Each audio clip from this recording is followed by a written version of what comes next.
Bismillahirrahmanirrahim. Assalamualaikum warahmatullahi wabarakatuh.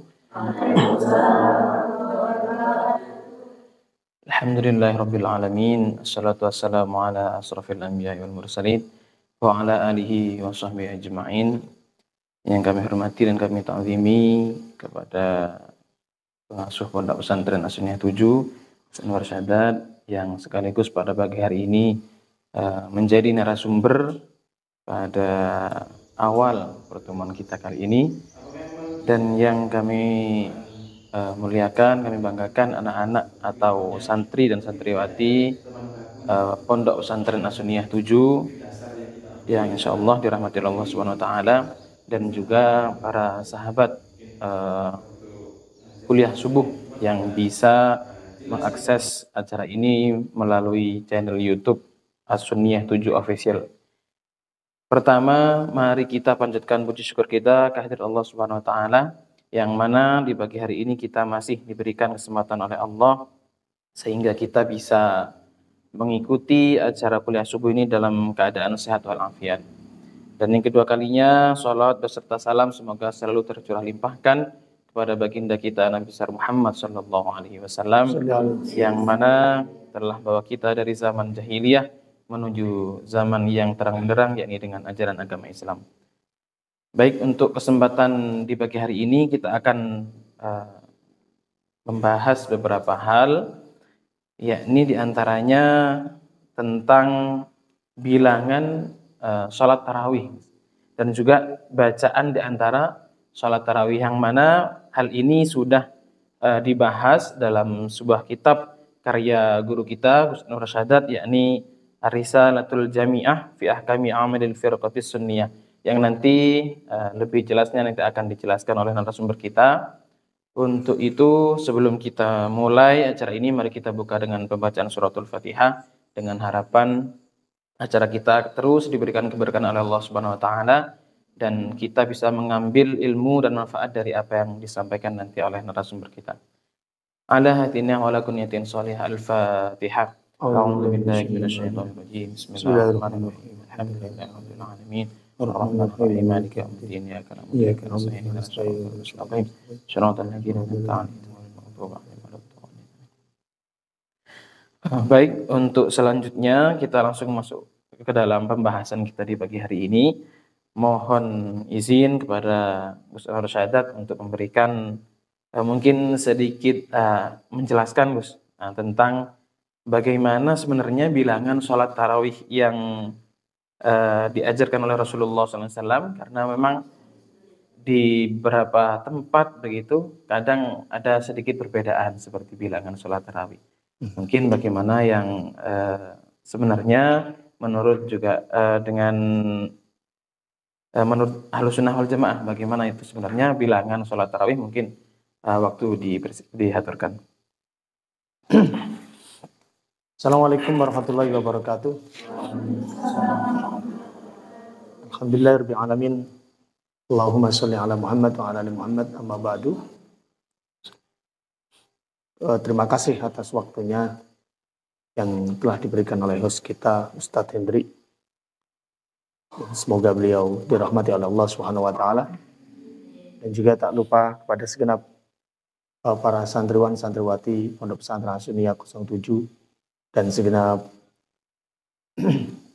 pemirsa acara ini dari channel YouTube As-Sunniyah Official.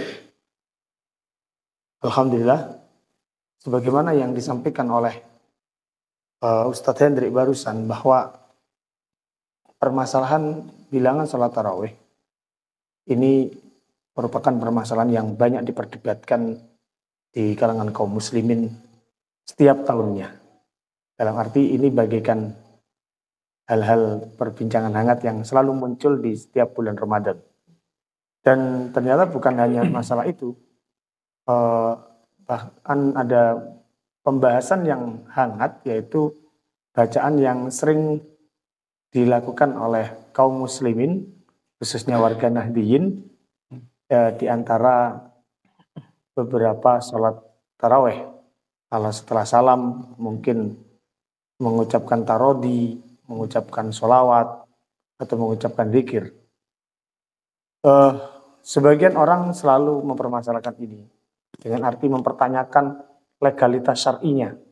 Apakah hal ini termasuk yang diajarkan oleh Rasulullah ataukah ini sesuatu yang dilarang oleh Rasulullah Sallallahu Alaihi Wasallam? Menyikapi permasalahan ini, kami telah menulis kitab yang bernama Ar-Risalatul Jami'ah fi Ahkami Amal Firqah Sunniyah, himpunan berbagai hukum-hukum amalan Ahlussunnah wal Jamaah. Kitab ini memuat sekitar 50 masalah yang sering diperdebatkan. Insya Allah dalam acara kultum kita akan terus membahas permasalahan itu dengan panduan kitab Ar-Risalatul Jami'ah ini. Dan alhamdulillah Ustadz Hendri, kitab ini juga dipelajari di Pondok Pesantren Sunnah 07 ini, dan alhamdulillah mayoritas santri Pondok Pesantren Sunnah 07 bisa menghafal ini dengan arti sebagai pedoman kehidupannya dalam menjalani ibadah atau bermasyarakat, supaya para santri tidak mudah terombang-ambing dengan desas-desus atau informasi-informasi yang berkaitan dengan amalan-amalan Ahlussunnah wal Jamaah. Pada pagi hari ini kita akan membahas tentang bilangan salat tarawih. Di sini saya tulis apa yang dimaksud dengan bilangan salat tarawih.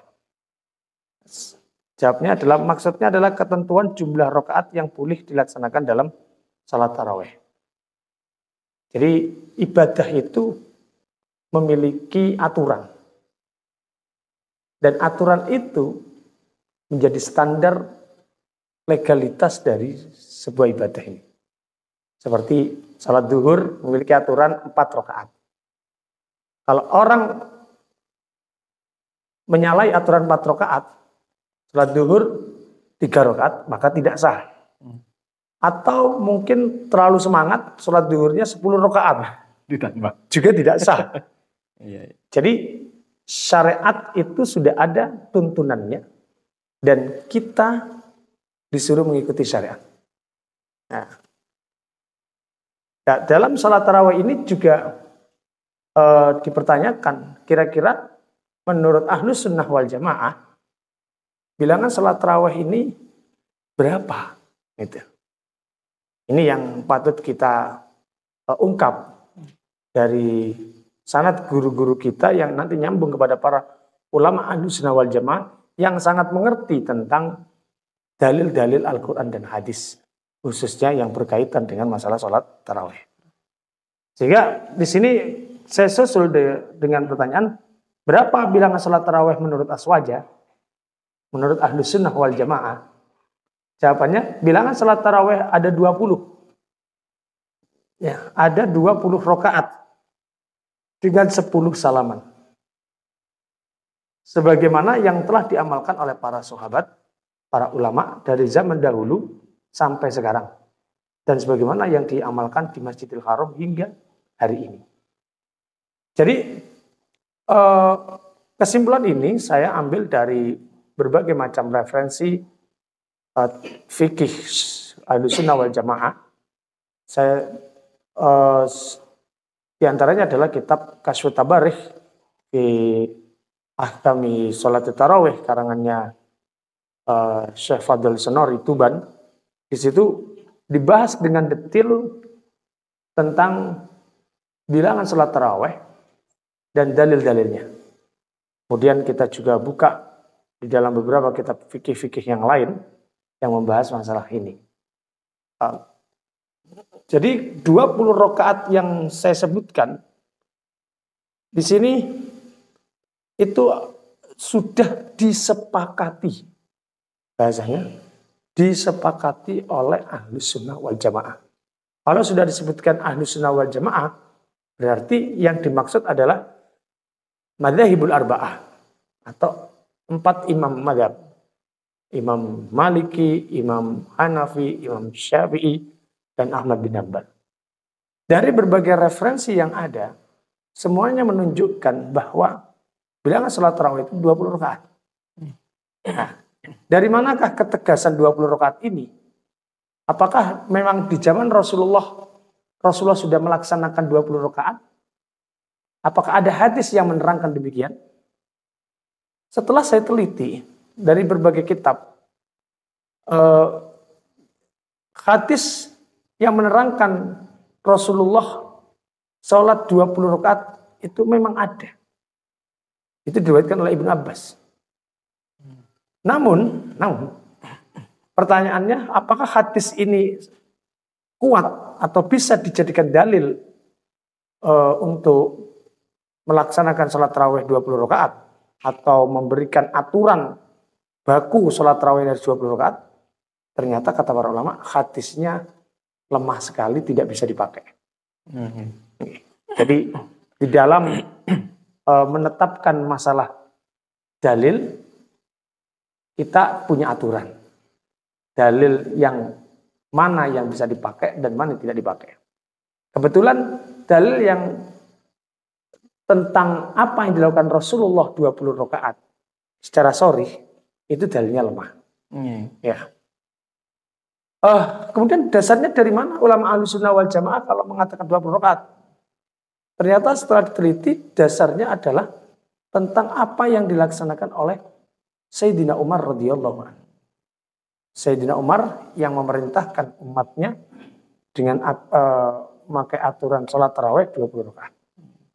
Nah, akhirnya di dalam rumusan fikih, ketika tidak ada dalil dari Rasulullah, maka yang dijadikan pedoman adalah amalan Khulafaur Rasyidin. Nah, dalam hal ini adalah amalannya Sayyidina Umar yang kemudian diinstruksikan kepada para sahabatnya. Ya. Jadi Sayyidina Umar mengajarkan tentang tata cara sholat tarawih demikian ini. Kemudian dan ini dilaksanakan secara turun-menurun. Zamannya Sayyidina Utsman juga 20 rakaat. Zamannya Sayyidina Ali juga 20 rakaat. Dan bahkan kita ketahui di Masjidil Haram mulai dari dulu sampai sekarang juga pelaksanaannya adalah 20 rakaat. Ini. Sehingga dari sini sudah sangat jelas bahwa apa yang dilakukan oleh kaum muslimin khususnya warga Nahdiyin, warga Nahdlatul Ulama itu bukan tanpa dasar. Tapi ada pedoman yang dipakai. Apa yang dipakai adalah amalan dari Sayyidina Umar bersama para sahabat. Dan itu dilanjutkan dari masa ke masa hingga hari ini. Nah, kita pedoman dasarnya adalah ada sebuah hadis Rasulullah. Ya, alaikum bisunnati wa sunnatil khulafair rasyidin. Kamu semua harus mengikuti sunnahku, ajaranku, dan juga ajaran para khulafaur rasyidin. Dalam hal ini Sayyidina Umar memberikan contoh, ya, contoh salat tarawih dengan 20 rakaat, dan ini tidak diingkari oleh para sahabat di zaman itu, sehingga apa yang diinstruksikan Sayyidina Umar dan tidak ada yang ingkar menjadi sebuah pedoman kuat Ahlussunnah wal Jamaah menetapkan bahwa salat tarawih adalah 20 rakaat. Sehingga ini patut kita untuk sosialisasikan kepada para masyarakat, kita sosialisasikan kepada para pelajar bahwa apa yang dilakukan oleh warga Nahdiyin, warga Ahlussunnah wal Jamaah itu ada legalitas syar'inya. Gitu. Selanjutnya tadi kan sudah dijelaskan bahwa sebenarnya dasar dari 20 rakaat itu berasal dari sahabat, ya, dari masa sahabat Umar radhiyallahu anhu gitu. Apakah memang tidak ada sebenarnya ketentuan pada zaman itu, pada zaman Nabi ketentuannya berarti tidak ada ketetapan bakunya berapa jumlahnya gitu sih. Tapi dasar yang kita ambil adalah dari sahabat Umar radhiyallahu anhu. Ya, mungkin untuk jamaah juga yang di rumah sudah jelas kita bahwa dasarnya adalah mengambil dari sahabat Rasulullah SAW. Kemudian dari beberapa pendapat atau beberapa statement masyarakat begitu guys. tarawih 20 rakaat itu dinilai kadang itu seperti kurang khusyuk lah dan sebagainya lah. Mungkin Gus juga bisa memberikan nasihat-nasihat kepada imam sholat tarawih dan sebagainya, bagaimana.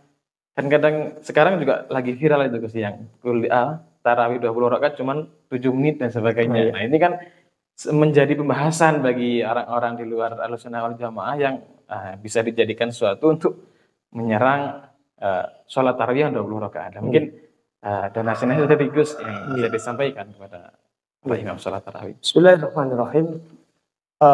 Sebagaimana yang saya sampaikan tadi, bahwa kita ini mencontoh terhadap Sayyidina Umar dan para sahabatnya. Kenapa kita mencontoh Sayyidina Umar dan para sahabatnya? Karena Sayyidina Umar dan para sahabat adalah orang yang paling paham terhadap Rasulullah. Jadi jangan kemudian kita mudah menyalahkan Ahlussunnah wal Jamaah. Kenapa kok tidak tiru Rasulullah saja? Kenapa kok tiru Sayyidina Umar? Pertanyaannya adalah pertanyaan yang pasti keluar dari orang yang kurang berilmu. Karena kalau mempertanyakan kita kenapa mengikuti Sayyidina Umar, ini sama saja seakan-akan mempertanyakan bahwa Sayyidina Umar tingkah lakunya patut dipertanyakan tentang kebenarannya. Ini tidak benar, ya. Sehingga kita harus mantap bahwa pedoman yang dijadikan patokan Ahlussunnah wal Jamaah itu betul-betul bisa diamalkan oleh kita. Kemudian kalau dipertanyakan sholat 20 rakaat itu banyak yang tidak khusyuk dalam melaksanakannya. Mungkin kalau memang teknik pelaksanaannya yang salah. Jadi mungkin sebagian orang dalam teknik pelaksanaannya 20 rakaat karena dasarnya ingin cepat selesai. Akhirnya dilaksanakan secepat mungkin. Ya 20 rakaat mungkin ditempuh dengan waktu sesingkat mungkin, ditempuh sampai 7 menit misal. Ya, jadi masalahnya bukan 20 rakaatnya sebenarnya, tapi masalahnya adalah pada teknik pelaksanaannya. Ya, ada durasi baca Fatihahnya mungkin ya dipendekkan, yang seharusnya ada matobi'inya ada matobi'i ya. Kemudian durasi rukuknya yang seharusnya tumak nina mungkin tidak tumak nina. Ini kan akhirnya menjadi sebuah pertanyaan, apakah memang 20 rakaat itu bisa menghasilkan pahala yang banyak? Jawabannya iya, jika dilakukan dengan teknik yang benar. Itu. Dengan arti ketetapan 20 rakaat ini adalah ketetapan maksimal untuk melaksanakan sholat tarawih. Ya. Jadi saya nasihatkan kepada diri saya sendiri dan juga kepada semuanya, ya, monggo kita sholat tarawih 20 rakaat sesuai dengan aturan-aturan yang disampaikan oleh para ulama. Bagaimana aturannya? Ya, kalau kita berjamaah ya pakai aturan standar minimal lah. Standar minimal karena Rasulullah mengatakan idza shalla ahadukum bin nasi falyukhaffif. Ketika kamu salat bersama dengan masyarakat, bersama dengan kaum, dengan jamaah, maka ringankanlah. Tapi bahasa ringan bukan berarti kemudian terlalu cepat, ya. Terlalu cepat, bukan. Tapi ya standar minimalnya harus ada tumak ninanya di dalam melaksanakan rukuk, dalam melaksanakan sujud. Kemudian juga harus sesuai bacaan Fatihahnya, sesuai dengan aturan-aturan tajwidnya. Jadi kita tidak serta-merta memahami falyukhaffif, ringankanlah, kemudian diartikan sampai meninggalkan tumak nina, meninggalkan aturan bacaan Fatihah. Ini tidak dibenarkan. Jadi kalau yang biasa dilaksanakan oleh masyarakat atau kaum Nahdiyin ini dengan membaca Fatihah, kemudian susul dengan surat Al-Hakumut Takatsur sampai surat-surat berikutnya. Saya rasa itu kalau dilakukan sesuai dengan bacaan Al-Quran standar ya bagus. Mungkin perkiraan sholat tarawih 20 rakaat itu bisa normalnya 30 menit lah. 30 menit. Ini. Jadi monggo kita laksanakan sholat tarawih ini dengan sebaik mungkin. Kalau mungkin ada yang bertanya, Gus, kalau umpamanya sholat tarawih itu dilaksanakan kurang dari 20 rakaat, gimana Gus? Misal sudah melaksanakan 10 rakaat kakinya sakit, misal asam urat atau mungkin linu-linu atau yang lain atau kecapean, gimana? Yang perlu dipahami oleh masyarakat adalah sholat tarawih itu sholat sunnah. Sholat sunnah itu boleh dilaksanakan dengan duduk, boleh dilaksanakan dengan tidur, walaupun orangnya mampu. Jadi kalau sholat wajib harus dilaksanakan dengan berdiri bagi yang mampu. Kalau yang tidak mampu boleh duduk. Tapi kalau sholat sunnah, walaupun mampu boleh duduk. Apalagi gak mampu. Dengan arti sebisa mungkin kalau jenengan umpamanya sakit atau linu kalau berdiri, kalau duduk tidak linu, ya duduk saja. Sebisa mungkin kesemangatan kita tidak kemudian menjadi hilang hanya gara-gara itu, ya, hanya gara-gara sakit yang demikian. Kalau umpamanya masih bisa disiasati untuk melaksanakan salat tarawih walaupun dengan duduk atau mungkin tidur miring, monggo lah dilaksanakan itu. Nah, karena yang kita pikir adalah kesempatan tarawih adalah kesempatan yang datang 1 tahun sekali, ya. Dan di sini ada malam Lailatul Qadar dalam salat tarawih ini, yang kemungkinan kalau kita laksanakan ibadah salat tarawih di malam Lailatul Qadar ini akan menjadi amalan yang senilai 1000 bulan atau lebih, atau senilai 84 tahun. Kita bisa melaksanakan ibadah non-stop 84 tahun ini kan hebat. Tapi ini yang istimewanya adalah bisa diselesaikan semalam. Nah, makanya sebisa mungkin Ahlus Sunnah wal Jamaah untuk tidak mengurangi sholat tarawih dari 20 rakaat. Tapi seandainya memang tidak kuat atau memang ya sudah tidak melaksanakan 20 rakaat, ya tidak apa-apa. Namun ganjarannya ya sesuai dengan apa yang dia lakukan. Al-ajru biqadri ta'ab. Ya, jadi pahala sesuai dengan usaha yang ia lakukan. Kalau yang ia lakukan 20 rakaat ya pasti pahalanya besar. Kalau yang dilakukan mungkin 8 rakaat atau 10 rakaat atau 4 rakaat ya pahalanya segitu. Ini. Jadi saya sebagai warga Nahdien sama-sama dengan panjenengan semua dan juga kaum muslimin ingin menghimbau atau mengajak panjenengan semuanya bersama-sama untuk selalu meningkatkan kesemangatan kita semuanya di dalam melaksanakan sholat tarawih. Sebisa mungkin dilaksanakan 20 rakaat dengan cara-cara yang diizinkan oleh syariat. Kalau kemudian dipertanyakan gini Pak Indri, kalau Gus, sholat 8 rakaat tapi pakai surat yang panjang, kemudian 20 rakaat pakai surat pendek, ini lebih utama mana? Ya. Dan kira-kira pahalanya banyak mana? Kalau ada pertanyaan ini yang patut untuk disampaikan adalah yang tidak dapat pahala itu yang tidak terawih. Adapun yang 8 rakaat itu dapat pahala, kemudian yang 20 rakaat dapat pahala. Kalau ditanyakan lebih utama mana, ulama beda pendapat. Ada yang mengatakan walaupun rakaatnya sedikit, tapi ketika dilakukan dengan surat yang panjang, ini bagus, lebih bagus daripada yang rakaatnya banyak, tapi baca suratnya pendek. Ada sebagian ulama yang mengatakan, dan ini pendapat yang lebih kuat, lebih baik 20 rakaat, ya, 20 rakaat walaupun dengan surat pendek. Kenapa? Karena di dalam 20 rakaat kita akan bisa memperbanyak ruku, akan bisa memperbanyak sujud, dan ruku dan sujud itu merupakan rukun yang paling utama di dalam masalah salat. Nih, syukur-syukur kalau umpamanya 20 rakaat dilaksanakan dengan lebih khusyuk, dengan bacaan yang tenang, dengan tumak nina, ya, dan masyarakatnya sepakat. Nah, dalam arti gini Pak Indri, kadang imamnya semangat untuk panjang tapi masyarakatnya tidak mau. Sehingga masyarakat kapok mau sholat tarawih di situ. Ya. Lah ini ya kita tidak boleh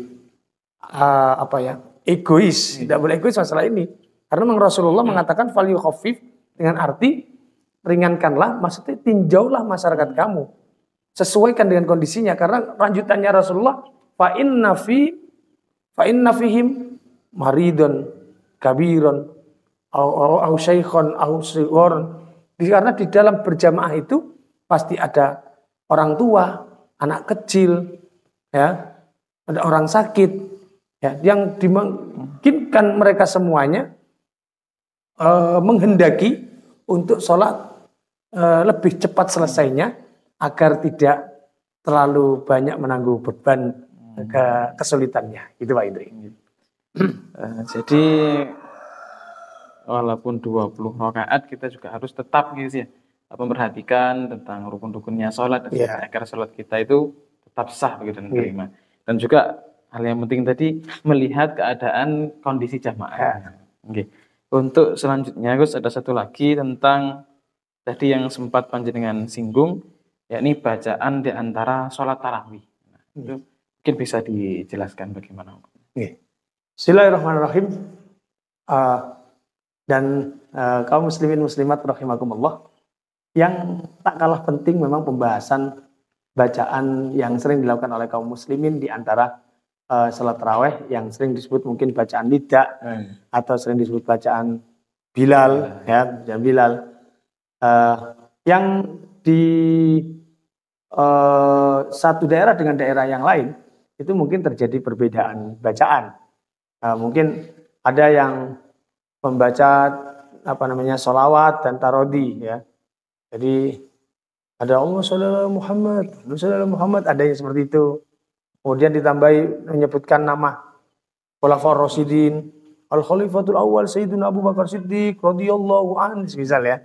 Itu. Kemudian ada yang pakai zikir, ya, subhanallah alhamdulillah wa la ilaha illallah wallahu akbar.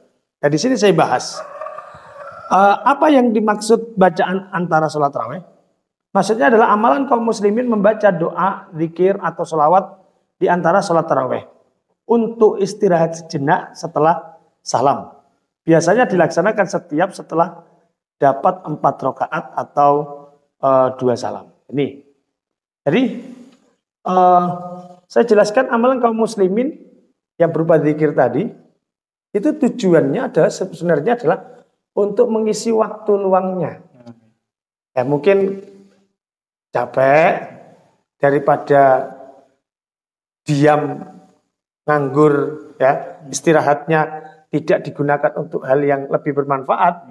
Makanya para kiai dan para ulama mungkin ngajak kaum muslimin untuk berzikir dengan zikir yang variatif yang disesuaikan dengan keadaannya. Gitu. Jadi ada tujuan untuk sejenak. Kalau kita lihat dari nama tarawih, itu artinya adalah beberapa istirahat.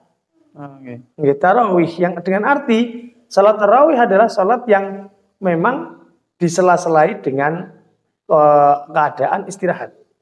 Bahkan di Masjidil Haram setiap 4 rakaat, ya, setiap 4 rakaat itu orang yang berjamaah tarawih dulu zaman sahabat itu istirahatnya dengan tawaf. Tawaf. Jadi setelah 4 rakaat dari 2 salam, tawaf 2 kali. 2 kali. Tawaf itu 1 putaran itu nilainya sama dengan sholat sunnah 2 rakaat. Nah, berarti kalau 2 kali tawaf berarti 4 rakaat. Nah, ini semangatnya orang zaman dulu, istirahatnya aja diisi dengan tawaf. Ini kan luar biasa. Akhirnya orang Madinah, orang-orang Madinah itu sempat iri. Wah, enak banget orang Mekah bisa banyak mendapatkan fadilah dalam sholat tarawih, yakni dengan menambahkan tawaf. Sedangkan di Madinah tidak bisa. Akhirnya ijtihadnya ulama Madinah, ulama ahlul Madinah, karena itu dilakukan sampai 4 kali, ya 4 kali setiap putaran, akhirnya berarti kalau 4 kali setiap ma'ahu idza dzakarani. Jadi beliau mengatakan ana indadzoni abdi bi, aku tergantung praduga umatku padaku. Wa ana ma'ahu idza dzakarani. Dan aku akan selalu bersamanya ketika dia selalu mengingatku. Bahasa di sini tidak dibatasi kapan. Selalu mengingatku berarti apa? Kita itu harus pandai-pandai memanfaatkan waktu luang kita untuk selalu mengingat Allah. Nah, di antaranya waktu luangnya adalah di antara sholat tarawih ini. Ya, bukan kita membuat ajaran baru, bukan. Tapi memang kita ingin melaksanakan perintah secara umum, zikir dimanapun boleh dilaksanakan, gitu ya. Nah, kemudian, jadi saya tegaskan karena bacaan ini termasuk zikir secara umum yang dilaksanakan untuk mengisi waktu istirahat di antara beberapa sholat tarawih. Nah, amalan ini, nah ini saya tegaskan di dalam buku ini, amalan ini berguna untuk mencegah omongan yang kurang bermanfaat saat istirahat. Ya, apalagi mungkin kalau puasa ini, ya, puasa ini takutnya kan kita sering rasan-rasan dan yang lain, ini bisa menggugurkan pahala puasa, gitu, dan bisa menggagalkan misi puasa kita untuk membentuk jiwa yang takwa. Mungkin siang puasa, malam rasan-rasan, ini kan jiwa takwanya bisa gagal. Nah, kemudian pastinya amalan ini harus dilaksanakan dengan baik, tanpa gurau dan tidak mengganggu orang lain. Ini perlu digarisbawahi. Karena sudah dasarnya zikir, karena sudah dasarnya itu adalah doa, maka ya mestinya ini harus dilakukan dengan adab doa dan adab zikir. Jangan sampai kemudian menyalahi aturan adab doa dan zikir. Kalau kemudian dilaksanakan dengan tindakan-tindakan yang tidak sopan, sebesar baca sholawat, dikeraskan sampai kadang-kadang terkesan bergurau dan terkesan semisal ada sedikit menghina, ini tidak bagus juga. Atau kemudian dikeraskan sampai mengganggu orang lain, ya. Mungkin ada orang yang zikir pelan gara-gara bacaan ini akhirnya terganggu, ya. Atau mungkin bacaannya diseleweng-selewengkan. Ya, baca sholawat yang seharusnya Allahumma sholli alaih, mungkin diselewengkan menjadi gurauan. Misal ada sebagian daerah Allahumma sholli ala Muhammad, itu diselewengkan menjadi aslule, gitu ya. Ini adalah bacaan-bacaan yang salah. Dengan arti, kalau umpamanya ada orang yang tidak setuju dengan adanya ini, dan dasarnya adalah yang dibuat pemantik masalah adalah kasus tentang penyelewengan bacaan sholawat atau zikir ataupun yang ganggu, kita juga sepakat itu dilarang. Yang dijadikan standar oleh ulama Ahlussunnah wal Jamaah adalah ya zikir yang benar dilaksanakan dengan kondisi yang benar. Jadi perlu disampaikan kepada saudara-saudara kita kaum muslimin semuanya bahwa yang dilaksanakan oleh warga Nahdiyin, warga Nahdlatul Ulama, Ahlussunnah wal Jamaah, dan juga semua warga Nahdlatul Ulama yang ada di Desa Bedayu Talang ini, ya, setelah kita survei semuanya alhamdulillah bilalnya juga bervariatif dan juga semuanya mengandung nilai zikir, ya, nilai zikir.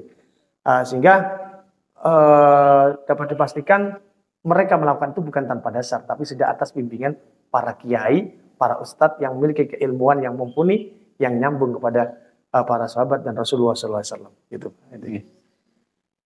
Alhamdulillah, ini kita sudah melalui sekitar 30 menit. Mungkin mungkin ada beberapa kesimpulan yang sempat saya tulis, mungkin nanti Gus bisa mengoreksi. Yang pertama yakni 20 rakaat yang kita amalkan sebagai warga Nahdiyin Ahlussunnah wal Jamaah, yakni menganut dari anjuran atau pendapat dari sahabat Umar radhiyallahu an. Dan yang kemudian dengan sholat tarawih yang 20 rakaat ini dilaksanakan dengan sebaik-baiknya, ya, dengan santai, dan yang terpenting yang telah disampaikan Gus tadi, melihat keadaan jamaahnya. Dan juga untuk bacaan di antara sholat tarawih hendaknya dilakukan dengan cara yang baik. Mungkin itu yang sempat saya tangkap tadi, Gus. Mungkin untuk terakhir, mungkin kesimpulan dari penjenengan sekaligus nanti ditutup dengan barokah doa, Gus. Bismillahirrahmanirrahim. Eh, Hadirin hadirat santriwan santriwati yang dimuliakan Allah, kaum muslimin muslimat, rahimakumullah. Alhamdulillah dalam kesempatan ini saya bisa menyampaikan bersama Ustadz Hendri selaku host dari tim Nahdlatul Ulama tentang kajian pembahasan salat taraweh, tentang bilangan rakaat salat taraweh dan juga bacaan di antara salat taraweh. Sehingga saya ingin berpesan kepada diri saya sendiri dan juga kepada semua warga Nahdlatul Ulama khususnya dan umumnya kepada semua kaum muslimin, monggo kita semuanya tingkatkan amalan ibadah kita, khususnya ibadah salat taraweh ini dengan tuntunan para ulama, dengan tuntunan guru, para kiai, ustadz yang memiliki sanad yang nyambung kepada Rasulullah SAW. Tentang bilangan salat taraweh, monggo kita semangatkan untuk sesempurna mungkin kita mampu melaksanakan 20 rakaat, monggo kita laksanakan dan dilaksanakan dengan sebaik mungkin. Jangan sampai kita hanya mengejar selesai akhirnya mengorbankan terhadap aturan-aturan yang telah dibakukan oleh para ulama.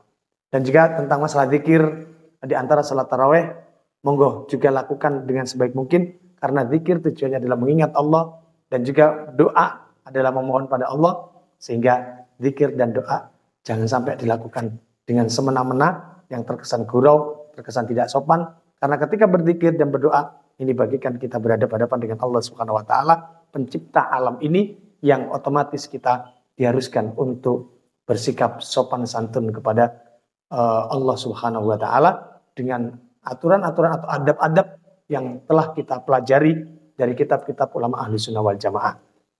Demikian dari kami selaku narasumber. Namun sebelum kita sudahi atau selesai acara ini, marilah kita semua untuk berdoa. Bismillahirrahmanirrahim. Alhamdulillahirabbil alamin. Hamdan yuwafi ni'amahu wa yukafi mazidah. Ya Rabbana lakal hamdu kama yanbaghi li jalali wajhika wa azimi sultanik. Allahumma sholli ala sayyidina Muhammad wa ala sayyidina Muhammad. Allahumma ya Allah, ij'al jam'an hadza jam'an marhuman wa tafarruqana min ba'di tafarruqan ma'suman. Ya Allah, jadikanlah perkumpulan kita di pagi hari ini sebagai perkumpulan yang penuh rahmat atau kasih sayang panjenengan ya Allah. Waj'al wadhifatan hadhi wadhifatan mardiyah, dan jenengan jadikan kegiatan ini sebagai kegiatan yang diridhoi oleh jenengan ya Allah. Allahumma ya Allah, bibarakati ulama'i ahlus sunnah wal jamaah, bibarakati muassis Nahdlatul Ulama, atina uluman nafi'ah, atina uluman mubarakah, atina khalaqul karimah. Ya Allah, dengan barokahnya ulama ahlus sunnah wal jamaah, barokahnya pendiri Nahdlatul Ulama, jenengan paringi kita semuanya ini ilmu yang manfaat, ilmu yang barokah, dan jenengan paringi akhlak yang bagus sehingga kita menjadi orang yang engkau ridhoi ya Allah. Allahumma ya Allah, bibarakati Habib Soleh Tanggul, yassir lana jami'a umurina, yassir lana fi ta'allumina wa ta'limina wa amalina wa da'watina, a'tina ijtihadan wa istiqomatan fi ya rabbal alamin. Kalian barokai Habib Soleh Tanggul, permudahlah ya Allah semua urusan kita, permudahlah urusan ngaji kita, ngajar kita, ngamal kita, dan dakwah kita. Semoga kita selalu panjenengan beri kesemangatan dan keistiqomahan. Allahumma rabbana atina fid dunya hasanah wa fil akhirati hasanah wa qina adzabannar. Wa sallallahu ala sayyidina Muhammadin nabiyil ummi wa ala alihi wasallam. Subhana rabbika rabbil izzati amma yasifun wa salamun alal mursalin walhamdulillahi rabbil alamin. Taqabbal minna barakatil Fatihah.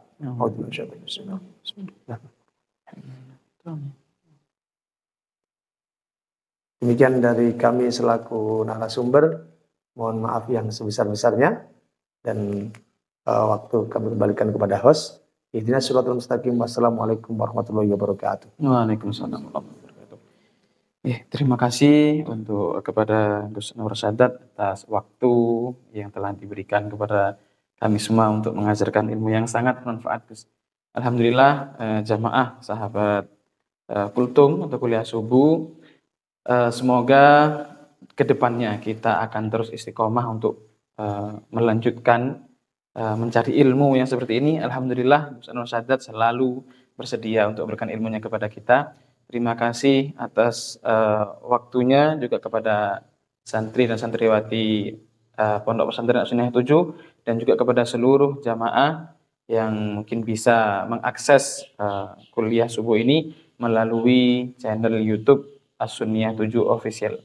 Jangan lupa juga mungkin ada pembahasan yang menarik untuk besok, mungkin tentang Lailatul Qadar sih. Insya Allah. Ya, jadi kalau penasaran tentang istimewanya Lailatul Qadar mungkin bisa mengikuti lagi besok di YouTube-nya As-Sunniyah 7 Official.